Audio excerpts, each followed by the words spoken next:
Dapat bang mag-spray ng insecticide kapag bata pa ang palay? Ang diretsong sagot ay hindi dapat. Ang palay during vegetative phase ay may kakayahang makarecover mula sa damage o pinsala ng mga peste.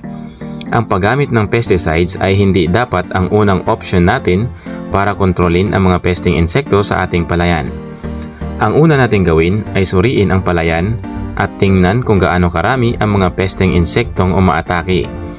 Meron tayong tinatawag na economic threshold level or economic injury level.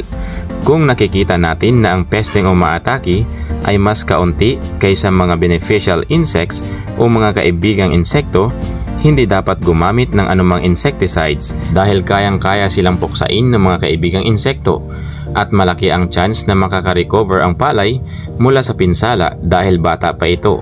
Ngunit kung nakikita natin na mas malala ang atake at damage ng peste at mas malaki ang populasyon nila kaysa sa mga beneficial insects, dito tayo magsimulang mag-apply ng pesticides.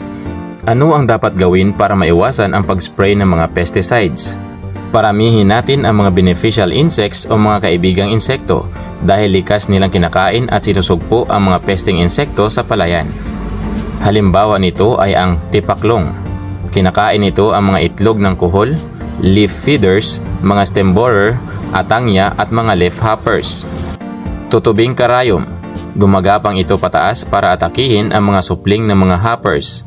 Ang mga magulang na tutubing karayom naman ang kadalasang kumakain ng mga magulang din ng mga plant hoppers at mga leaf folder. Pagong-pagungan. Sila naman ang kumakain ng mga kauusbong pa lang ng mga uod ng leaf folders at accept o stem borer, pati ng mga itlog ng iba pang mga peste.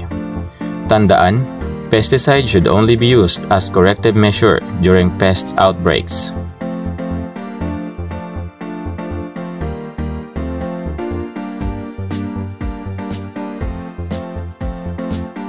At dito po nagtatapos ang aking video mga ka-agri. I hope na may natutuhan kayo sa video ito. If you have some questions and suggestions, just leave your comments down below. And don't forget to subscribe, like, and share. Happy farming!